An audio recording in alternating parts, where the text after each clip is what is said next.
तो दोस्तों मैं आपको आज बताऊंगा हिमाचल शिफ्ट होने से पहले कुछ family planning tips. Family planning tips का मतलब कि आप अगर हिमाचल शिफ्ट होना चाहते हैं और प्लान कर रहे हैं अपनी फैमिली के साथ हिमाचल शिफ्ट होने की, तो क्या आपको ऐसी प्लानिंग करनी चाहिए जो आपके लिए बहुत ही ज़्यादा यूज़फुल है।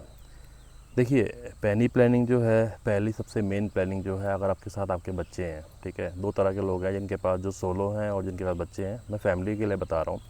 अगर आपके पास दोस्तों बच्चे हैं तो हिमाचल शिफ्ट होने से पहले सबसे पहले आपने यहाँ पे स्कूल्स देखने हैं बच्चों के लिए, कि जहाँ पे भी आप घर लेंगे वहाँ पे स्कूल जो है वो कौन सा स्कूल है, सीबीएसई बोर्ड है, आईसीएसई बोर्ड है या एचपी बोर्ड है, ठीक है, कितना दूर स्कूल है, एडमिशन का प्रोसेस क्या है, स्कूल के एडमिशन्स कब होते हैं, छुट्टियाँ कब होती हैं, ये सारी चीज़ें आपको पूछना ज़रूरी है। और कोशिश कीजिए कि स्कूल के नियर बाय घर देखें, क्योंकि यहाँ पे क्या है कि स्कूल की जो बसेज़ होती हैं वो काफ़ी घूमती हैं पहाड़ों पे, तो उससे क्या है कि टाइम बहुत ज़्यादा लगता है। तो अगर आप स्कूल नियर बाय नहीं नहीं देखेंगे तो आपका बच्चा काफ़ी थोड़ा सफ़र होगा। शुरू में उसको थोड़ी हैबिचुअल होने में दिक्कत होएगी, क्योंकि उसको सिटी की आदत होगी, तो यहाँ पे पहाड़ों पे बस घूमती है तो उसको वॉमिट वगैरह भी हो सकती है, बट धीरे धीरे आदत पड़ जाती है। स्कूल ज़्यादातर यहाँ पे दूर ही होते हैं, जैसे मेरा बच्चा ही 15 किलोमीटर दूर जाते हैं, ठीक है। तो हो सके तो स्कूल के पास घर देखिए, जिससे बच्चा वॉकिंग डिस्टेंस पे जा सके या आप उसको छोड़ने जा सकें, क्योंकि इसके पीछे रीज़न ये भी है क्योंकि यहाँ बारिशें बहुत पड़ती हैं। अगर आप स्कूल से दूर घर लेंगे और डेली छोड़ने और पैदल आप लेने जा रहे हैं, स्कूटी पे जा रहे हैं, तो बारिश का दिक्कत भी आपको बहुत ज़्यादा होएगी, क्योंकि साल के 8 महीने तो यहाँ बारिश ही पड़ती रहती है दोस्तों। तो हमेशा स्कूल जो है के पास घर देखें, वो ज़्यादा बेटर है। और स्कूल में बात कर लें, एडमिशन का प्रोसेस बात कर लें, क्या क्या उनको डॉक्यूमेंटेशन चाहिए, ठीक है, कौन सा बोर्ड आपने सिलेक्ट करना है और क्यों करना है, सारा एक बार गो थ्रू कीजिए। उसके बाद ही आप यहाँ पे घर प्लान कीजिए। ये पहली चीज़ है दोस्तों जो आपने नोट करनी है हिमाचल शिफ्ट होने से पहले।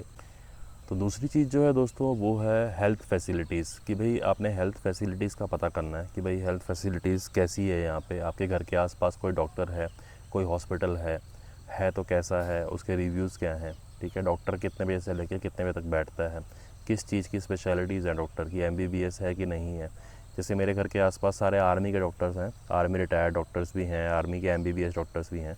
तो ऐसे डॉक्टर्स अपने पता करने हैं, उनसे बात करनी है टाइमिंग्स वगैरह का। ये आपको मैं सारी चीज़ें जो बता रहा हूँ घर लेने से पहले की बता रहा हूँ, कि घर लेने से पहले का प्रोसेस क्या क्या आपने करना है। घर तो आपको लास्ट में रेंट पे मिल ही जाएगा, फाइनलाइज आप कर लेंगे, बट आसपास ये फैसिलिटीज़ होनी चाहिए। तो डॉक्टर्स, हॉस्पिटल्स आपने देखने हैं। तीसरी मेन चीज़ जो है दोस्तों वो आपने देखना है कि परचून की शॉप्स आसपास हैं कि नहीं है। बहुत ज़्यादा ज़रूरी है, बिकॉज़ हिमाचल में सुबह शॉप्स खुलती हैं, कई शॉप्स तो खुल जाती हैं 6 बजे, बट कई शॉप्स यहाँ पे खुलती हैं 9 बजे, 8:30 बजे। मेरे घर के पास जो शॉप है वो 10 बजे खुलती है। तो आपने ये देख लेना कि परचून की शॉप कहाँ पे जाके है, कितने बजे खुलती है, घर से कितना दूर है, शाम को कितने बजे तक खुली होती है। साथ साथ ये भी पूछ लेना है कि आपके पास सारा सामान है। आप एक बार दुकान के अंदर जाके गो थ्रू कर लीजिए कि सारा परचून का सामान उनके पास मिल जाता है। यहाँ पे ज़्यादातर परचून के सामान पे स्टेशनरी आइटम्स भी मिल जाती हैं, सब्जियाँ यानी कि आलू प्याज भी मिल जाते हैं। तो ये भी आपने देख लेना है। हो सके तो ये भी सर्च करना है कि आपके घर के आसपास सब्जियों की दुकानें हैं, क्योंकि ये अगर आप फैमिली में रहते हैं तो आपके घर के पास अगर सब्जी की दुकान नहीं हुई तो आपको बहुत दिक्कत होने वाली है, क्योंकि आपको डेली या हर 3-4 दिन में सब्ज़ी लाते हैं। जैसे मान लीजिए फैमिली ज़्यादातर 3-4 दिन में ही सब्ज़ी लाती हैं, तो आपको 3-4 किलोमीटर या 2 किलोमीटर दूर जाना पड़ सकता है, तो काफ़ी खज्जल हो जाएगा, उससे काफ़ी परेशानी का सामना करना पड़ सकता है दोस्तों। तो सब्ज़ी की दुकानें, शॉप्स जो हैं परचून की आसपास घर के होनी चाहिए। मान लीजिए कोई आप स्ट्रीट सिलेक्ट कर रहे हैं कि इस गली में घर लेना है, तो ये सारी चीज़ें आपने वहाँ पे देखनी है। तो ये फोर्थ पॉइंट है, थर्ड पॉइंट है जो कि बहुत ज़रूरी है दोस्तों।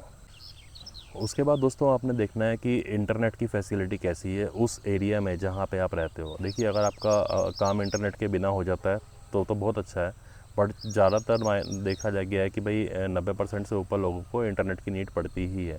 तो इंटरनेट का आपने देखना है कि कौन सा इंटरनेट सर्विस प्रोवाइडर है वहाँ पे। ज़्यादातर यहाँ पे जैसे जियो और एयरटेल चलता है, ठीक है, और कई सारे एयर विद्युत भी है यहाँ पे, लोकल इंटरनेट्स भी हैं। मगर जियो और एयरटेल फाइबर जो है, जियो का मेरे को ट्रस्टेड लगता है काफ़ी, मैंने भी जियो ही यूज़ कर रहा हूँ पिछले काफ़ी सालों से। तो आपने देखना है कि इसकी फाइबर लाइन है या एयरटेल का एयर फाइबर आता है वो चल रहा है यहाँ पे, ठीक है। फिजिबिलिटी चेक करनी है, कस्टमर सपोर्ट वालों को कॉल करके आपने बुलाना है कि आप फिजिबिलिटी चेक करवाइए अपने टीम से यहाँ पे। तो ये देखना है। लोकल से भी आप पूछ सकते हैं कि भाई किसी के घर में अगर इंटरनेट लगा हो, आपको फाइबर वायर वगैरह देखने को मिल जाएंगी यहाँ पे, ठीक है। तो ये आपने देखना है कि इंटरनेट सही चलता है, फ्लक्चुएट तो नहीं करता, वायर्स वगैरह कट तो नहीं होती डेली बेसिस पे, ऐसा तो नहीं होता कि फ्लक्चुएट होता रहता है, इससे आपको कल को दिक्कत ना हो। तो ये बहुत ज़रूरी है, ये आप ज़रूर चेक करें मकान शिफ्ट करने से पहले हिमाचल में। इसके बाद के पॉइंट्स भी बताता हूँ मैं आपको। उसके बाद आपको दोस्तों पता करना है कि मिल्क फैसिलिटी क्या है वहाँ पे। क्या मिल्क जो है, दूध जो होता है वो आपको कोई, जैसे हमारे यहाँ पे दूध काओ मिल्क आता है, ऑटो आता है छोटा डेली, तो वो 2 बॉटल्स ले जाता है और शाम को बॉटल्स ले जाता है। तो ये आपने पता करना है, क्योंकि हिमाचल में भी अगर शिफ्ट होके आप यहाँ पे भी थैली वाला दूध पियेंगे मेट्रो सिटी की तरह, तो वेस्ट है, क्योंकि उसमें पाउडर होता है और काफ़ी नुकसान भी करता है, मैंने ऐसा सुना है। ठीक है, और आपको भी शायद पता होगा इस चीज़ का। तो आपने ये ज़रूर देखना है कि काओ मिल्क है यहाँ पे, या जो भी मिल्क यहाँ पे मिलता है, भैंस का दूध भी अगर आप पीते हैं तो क्या वो लोकल्स प्रोवाइड कर देते हैं, शॉप है कोई नियर बाय है तो कहाँ पे है, क्या उसका रेट है। ठीक है, और कैसे आप ऑर्डर कर सकते हो। जैसे कि हम जो धौलाधार मिल्क में से मैं दूध लेता हूँ, तो उनका सारा व्हाट्सएप सिस्टम है, बिल भी व्हाट्सएप पे आता है, पेमेंट भी ऑनलाइन हो जाती है, और डेली सुबह 5:30 बजे से लेकर 6 बजे की बजाय बॉटल्स डेली आ जाती है, कांच की बोतल में दूध आता है। ठीक है, और वो दोपहर को ले जाते हैं कई बार बॉटल्स वापस, कई बार अगले दिन वो बोतल वापस लेके जाते हैं। ठीक है, और 60 रुपये लीटर यहाँ पे दूध है। काऊ का मिल्क जो है बहुत गाढ़ा है, मलाई आपकी अच्छी निकल जाएगी, मतलब आपको घी नहीं लेना पड़ेगा बाहर से, और दूध की क्वालिटी थिकनेस बहुत ही अच्छी है। काऊ का मिल्क पतला होता है, बट इनका जो है वो पूरा गांव से दूध इकट्ठा करते हो तो मिक्स दूध होता है काऊ का, तो काफ़ी अच्छी क्वालिटी है दूध की। आप यूज़ करेंगे तो मतलब आपको पता लग जाएगा। धौलाधर मिल्क प्लांट नगरोटा में है और बहुत ही अच्छा है इनका दूध है। और 50 रुपीज़ 100 रुपीज़ शिपिंग चार्जेस लेते हैं, जिसमें बोटल्स की धुलाई वगैरह ये करते हैं, और ट्रैवल के चार्जेस हैं, ये 100 रुपीज़ ये लेते हैं, जो कि बहुत नॉर्मल है, मतलब 100 रुपीज़ पर मंथ तो बहुत नॉर्मल है। तो 60 रुपीज़ आपका पर लीटर का दूध यहाँ पे मिल जाता है, जो कि काफ़ी अच्छा होता है शहर के मुकाबले, पन्नी वाले दूध से मच बेटर होता है दोस्तों। तो ये आपने ज़रूर पता करना है कि मिल्क फैसिलिटी क्या है। ठीक है, उसके बाद रेंट पे जो आप मकान देखेंगे, उससे पहले भी मैं आपको कुछ पॉइंट्स और बताता हूँ कि क्या क्या आपने डिस्कवर करने हैं, सारे के सारे क्या क्या आपने चेक करने हैं, क्योंकि मैं इसलिए बताना चाहता हूँ कि जो प्रॉब्लम्स और लोगों को होती है वो आपको फेस ना करनी पड़े। क्योंकि मुझे यहाँ पे रहते हुए 4-5 साल हो गए हैं, मैंने ये चीज़ें इंटरनली सारी एक बार सोची इस बारे में कि भाई आपको पता होना चाहिए कि आप इतनी दूर से 500, 700, 1000 किलोमीटर दूर से आके हिमाचल में शिफ्ट होते हैं। और कई लोग क्या ज़्यादातर यही करते हैं कि भाई पहले रेंट पे मकान ढूंढते हैं, उसके बाद स्कूल्स, हॉस्पिटल्स ये सब देखते हैं, और उनको बहुत ज़्यादा प्रॉब्लम्स का सामना करना पड़ता है। ठीक है, मैंने भी जब स्टार्टिंग में घर लिया था, मैं आपको सच बता रहा हूँ, मैंने भी ये प्रॉब्लम का सामना करा। मैंने सामने जो है बिल्कुल मेरी सिदाई में आप देख रहे हैं, वहाँ पे मैंने घर लिया था सामने। ठीक है, और वहाँ से कोई बस की फैसिलिटी नहीं थी, कोई कुछ फैसिलिटी नहीं थी, स्कूल की बस भी नहीं आ पाती थी, इतनी छोटी रोड थी। ये भी आप ज़रूर देखें कि घर के अंदर पार्किंग की जगह हो, घर के बाहर तक आपके स्कूल की बस आ सके। छोटी रोड पे मकान मत लीजिएगा अगर आपके स्कूल में सिर्फ बसेज़ हैं। स्कूल में ये ज़रूर पता करें कि आपके पास बसेज़ हैं या छोटी गाड़ियाँ भी है, ये पॉइंट प्लीज़ नोट कीजिएगा। स्कूल में ये पता ज़रूर करें, जैसे मेरे स्कूल में, बच्चों के स्कूल में बसेज़ हैं, बड़ी बसेज़ हैं, वो हर छोटी जगह पे नहीं जा सकती। तो स्कूल में अपने ज़रूर पता करना है कि आपके पास छोटी जिंगर बस जो होती हैं, जो छोटी चलती हैं, टेम्पू टाइप होती हैं, वो हैं, छोटी रोड्स में गाँव के अंदर आ सकती हैं वो। ठीक है, क्योंकि मेरे को तो जहाँ भी मकान लेना पड़ेगा बड़ी जगह पे ही लेना पड़ेगा, बिकॉज बस जो है वो अंदर तक जो है नहीं आ पाएगी छोटे गांव में। तो ये आपने ज़रूर पता करना है कि स्कूल बस आपकी कहाँ तक आती है। स्कूल का टाइमिंग भी पता करना है आपने कि भाई स्कूल की बस सुबह कितने बजे आती है और दोपहर को कितने बजे आती है। कहीं आपके टाइम फ्लक्चुएट तो नहीं करते, टाइमिंग चेंज तो नहीं होते रेगुलर। जैसे कि मैं आपको अपना एक्सपीरियंस बता रहा हूँ, मैंने किसी स्कूल में बच्चों को डाला हुआ है CBSE बोर्ड में। अभी पहले वहाँ पे टाइमिंग चल रहा था सुबह 8:30 से लेके 2:30 बजे तक का टाइम था। अभी कल उनका मुझे कॉल आया और उन्होंने टाइमिंग चेंज कर दिया इंस्टेंट, विदाउट एनी नोटिफिकेशन। कहते हैं कि सुबह 6:30 से लेके 6:40 से लेके 1 बजे तक का टाइम हो गया बच्चों का। आप सोचिए कि सुबह जब बच्चे 6:30 घर से निकालने हैं, आपको स्कूल की बस में बिठाने हैं, तो आपको कितने बजे आपको बच्चों को उठाना पड़ेगा। ठीक है, दोपहर का टाइम ज़रूर कम हुआ बट सुबह का टाइम बढ़ गया। तो ये आपने ज़रूर पता करना है कि स्कूल की जो बसेज़ हैं वो किस टाइम आएंगी और किस टाइम वापस घर पे आएगी, और कि कितने टाइम वो लेगी घर पे ड्रॉप करने का। जैसे कि मुझे उन्होंने बोला था कि पौना घंटा लगेगा बट आज के टाइम में मेरे बच्चों को कई बार 1.5 घंटा भी लग जाता है। मैं स्कूल का नाम नहीं लेना चाहूँगा, बट आपने पूछना है ये चीज़। 1.5 घंटा बहुत ज़्यादा होता है बस में ट्रैवल करने का बच्चों को। मतलब छोटे बच्चे अगर आपके हैं और 1.5 घंटा बस में ट्रैवल कर रहे हैं तो वो बहुत परेशान होने वाले हैं। ठीक है, क्योंकि यहाँ पे बसेस धीरे चलती हैं, माउंटेन्स का इलाका है, बसेस झोल बड़ा मारती हैं, घूमती बहुत हैं। ठीक है, और बच्चे भी होते हैं और बच्चा आपका वैसे स्कूल में थका हुआ होता है। तो ये आपने प्लीज़ प्लीज़ प्लीज़ चेक ज़रूर करना है स्कूल के साथ। रिटर्न में ले लीजिएगा उनसे कि कितनी देर में बस बच्चे को घर पे उतार देगी। अपने किड्स के लिए आउटडोर एक्टिविटीज़ भी देखनी है कि आसपास कोई घर के पार्क है, आसपास कोई खेलने की जगह है, जैसे मेरे घर के आसपास पार्क नहीं है, काफ़ी दूर है, बच्चे अपने आप नहीं जा सकते, साइकिलिंग करनी है तो मेरे को साथ जाना पड़ता है। तो आपने प्लीज़ ये ज़रूर देखना है, कल को आपके बच्चे परेशान ना हो। मेरे बच्चों को कुछ दिक्कतें हो रही हैं, कल मेरे तो चलो घर बहुत ज़्यादा बड़ा है तो इसलिए बच्चे मेरे गार्डन में खेल लेते हैं, बट अगर आप छोटा घर प्लान कर रहे हैं या मान लीजिए आपका पर्सनल गार्डन नहीं है तो घर के आसपास ग्राउंड ज़रूर देखें। बच्चों को आइसोलेशन की प्रॉब्लम ना हो, आपने ये ज़रूर देखना है कि बच्चे और बच्चों के साथ खेल सकें, आसपास और बच्चे हों, ठीक है। और आपको भी आइसोलेशन की प्रॉब्लम ना हो, आसपास आपके रिलेटिव्स या रिलेटिव्स ना हो, नेबर्स हों आसपास कि नेबर से आप बात कर सकें। कभी कभी इंसान होता है कि भाई अकेला रह के परेशान हो जाता है, उसका मन करता है भाई अड़ोसी पड़ोसी हों, बात करें। बिल्कुल ऐसी जगह मकान ना ले लें जैसे कि यहाँ खेत के बीच में मकान बने हुए हैं, आसपास कोई भी यहाँ पे लोकल्स नहीं है आसपास, मतलब नेबर्स नहीं है किसी के, तो आप अपने आप से कब तक बात कर लेंगे, बहुत मुश्किल है दोस्तों। मतलब मैं तो चलो अकेला रह लेता हूँ, सालों सालों भी अकेला रहा हूँ मैं तो, बट अगर आपका कोई फ्रेंड नहीं है और आपके पास कोई नेबर भी नहीं है तो आप एक टाइम के बाद आइसोलेट हो जाते हैं, ठीक है। आपको थोड़ा लोनलीनेस महसूस होने लगता है, तो आपको वो जगह फिर काटती है और आप कहेंगे कि भाई इतनी अच्छी जगह पे शिफ्ट होकर भी मैं अकेला हूँ, परेशान हो रहा हूँ, तो कोई फ़ायदा नहीं है उसका।